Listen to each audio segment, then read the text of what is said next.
그 어머님들이 그토록 바라시는 수능 영어 1등급으로 가는 가장 빠르고 확실한 지름길일 수 있습니다. 어머님들, 이런 경험 있으시죠? 아이가 어릴 때 영어 유치원도 나왔고 원어민 과외도 했고 유명하다는 어학원은 다 다녔습니다. 초등학교 저학년 때까지만 해도 발음 좋다는 칭찬도 듣고 학원 레벨 테스트도 잘 나왔어요. 그런데 아이가 초등학교 4학년, 5학년이 되면서 갑자기 이상한 일이 벌어집니다. SR 점수가 3점대, 4점대에서 1년이 넘도록 꿈쩍도 안 합니다. 학원에서는 아이가 정체기입니다 라고만 하고 아이는 점점 영어가 어렵다고 짜증을 냅니다. 그래서 학원을 바꿉니다. 더 빡빡한 곳으로, 숙제 더 많이 내주는 곳으로요.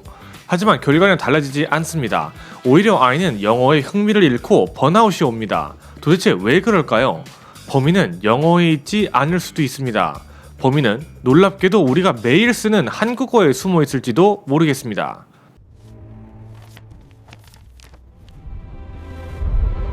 안녕하세요. 페이지1의 카일입니다.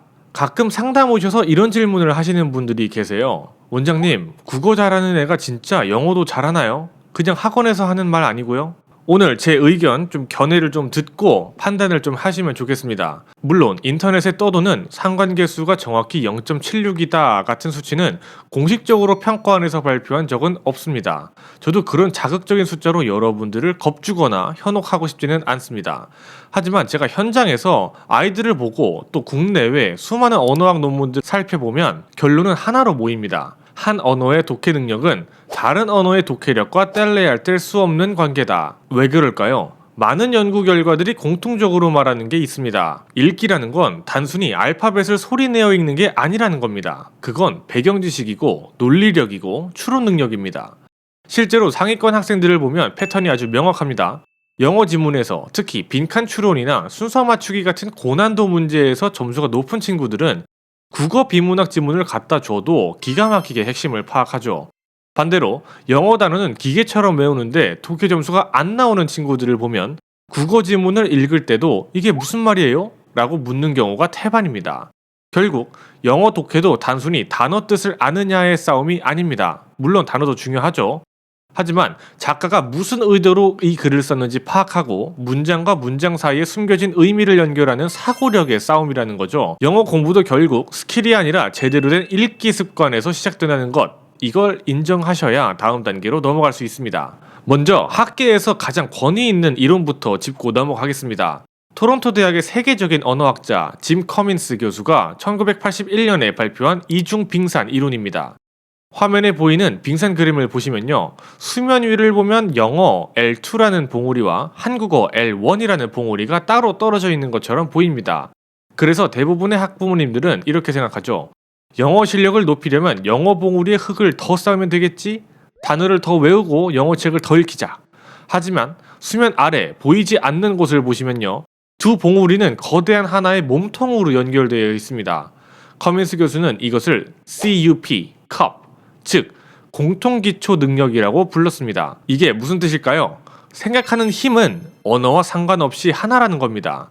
한국어로 추론을 못하는 아이는 영어로도 추론을 못합니다. 한국어로 비판적 읽기가 안 되는 아이는 영어로도 비판적 읽기가 안 됩니다. 커민스 교수는 여기서 더 나아가 언어 능력을 두 가지로 구분했습니다. 이게 정말 중요합니다. 첫 번째는 BICS, 즉 생활 영어입니다. 친구랑 수다 떨고 밥 먹고 인사하는 수준이죠. 이건 2, 3년이면 배웁니다. 영유 나온 아이들이 잘하는 게 바로 이거죠. 둘째는 CALP, 즉 학습 독구 언어입니다. 교과서를 읽고 논리를 파악하고 추상적인 개념을 이해하는 능력이죠. 이 CALP가 완성되려면 최소 5년에서 7년이 걸리는데 중요한 건 모국어의 CALP가 발달하지 않은 상태에는 외국어의 CALP가 절대 발달할 수 없다는 것입니다. 쉽게 비유를 해드릴게요. 아이의 뇌를 최신 스마트폰이라고 생각해 보자고요. 그리고 한국어는 그 폰을 돌리는 운영체제이고 영어는 그 안에 깔리는 어플리케이션입니다. 지금 어머님들은 아이폰에 고등영어, 수능영어라는 아주 비싸고 무거운 고사양 앱을 깔려고 하시는 거예요. 그런데 만약 아이의 한국어 OS 버전이 너무 낮으면 어떻게 될까요? 앱스토어에서 다운로드 버튼을 누르는 순간 경고창이 뜹니다. 이 앱은 현재 버전에서 지원되지 않습니다. 설치조차 안 되죠. 억지로 깔아봤자 계속 튕기고 버벅거리고 실행이 안 됩니다. 지금 아이의 영어가 멈춘 건 영어 앱이 안 좋아서가 아닙니다. 영어 학원이라는 앱을 아무리 바꿔도 소용없는 이유. 아이의 머릿속에 한국어 OS가 업데이트되지 않았기 때문인데요. 그 어떤 고성능 영어 교육도 아이 머릿속에서 들어가지 않을 겁니다. 자, 그럼 이 문제가 언제부터 터지느냐? 바로 초등학교 4학년입니다. 교육학에서는 이 시기를 Fourth Grade Slump, 4학년 슬럼프라고 부릅니다. 3학년 때까지는 생활영어 중심이라 감으로 때려 맞출 수 있습니다. 하지만 4학년부터는 학습 영어가 시작되면서 추상명사들이 쏟아집니다. 여기서 좀비 단어 현상이 발생하는데요. 아이가 영어책을 읽다가 Constitution이라는 단어를 만났습니다. 사전을 찾겠죠? 뜻이 헌법이라고 나옵니다. 아이는 Constitution은 헌법이구나 하고 외웁니다. 그런데 문제는 이 아이가 한국어로 헌법이 무슨 뜻인지 모른다는 겁니다. 엄마, 헌법이 뭐야? 헌옷 할 때 그 헌이야? 그럼 새 법은 없어? 실제로 아이들이 하는 질문입니다. 또 볼까요? Hypothesis를 찾았더니 가설이래요. 가설이 뭔지 한국어로 설명할 수 없는 아이에게 Hypothesis는 그냥 알파벳 덩어리일 뿐입니다. 뜻도 모르고 소리만 외운 단어, 뇌 속에 죽은 채로 떠다니는 단어, 저는 이걸 좀비 단어라고 부릅니다. 국어 어휘력이 부족한 아이는 고학년이 갈수록 이 좀비 단어가 기하급수적으로 늘어납니다. 겉으로는 단어장을 다 외운 것 같지만 실제로는 아무런 개념도 머리에 들어있지 않은 화려한 문맹 상태가 되는 것이죠. 이 현상이 지속되면 어떤 일이 벌어질까요? 심리학자 키스 스타노비치는 1986년 논문에서 매튜 효과를 이야기했습니다. 성경 구절에서 따온 말이죠. 물을 잇는 자는 받아 풍족하게 되고 없는 자는 그 있는 것까지 빼앗기리라. 읽기 능력에 있어서도 부익부, 빈익빈이 일어난다는 겁니다. A라는 아이는 한국어 책을 많이 읽어서 배경 지식과 어휘가 풍부합니다. 이 아이는 영어 책을 읽을 때 모르는 단어가 나와도 문맥과 지식을 통해 금방 유추합니다. 읽는 게 재미있고 속도도 빠르겠죠? 더 많이 읽게 되고 더 똑똑해집니다. 반면 B라는 아이는 국어 어휘가 약합니다. 영어 책을 펴면 모르는 개념 투성입니다. 물론 영어가 부족해서 나오는 것도 있겠죠. 하지만 사전을 찾아도 한국어 뜻을 모릅니다. 읽는 게 고통스럽고 재미가 없고 책을 멀리하게 되고 어휘력은 더 떨어집니다. 시간이 지날수록 A와 B의 격차는 산술적으로 벌어지는 게 아니라 기하급수적으로 벌어집니다. 초등학교 4학년 때 벌어진 이 격차는 중학교, 고등학교에 가면 학원을 아무리 다녀도 메울 수 없는 넘사벽이 됩니다. EBS 다큐 프라임 다시 학교 혹시 다들 보셨나요? 여기서 보여준 교과서를 읽지 못하는 아이들이 바로 이 B그룹 아이들의 미래입니다. 이 다큐를 보면서 공감이 정말 많이 되고 한편으로는 정말 많이 안타깝더라고요.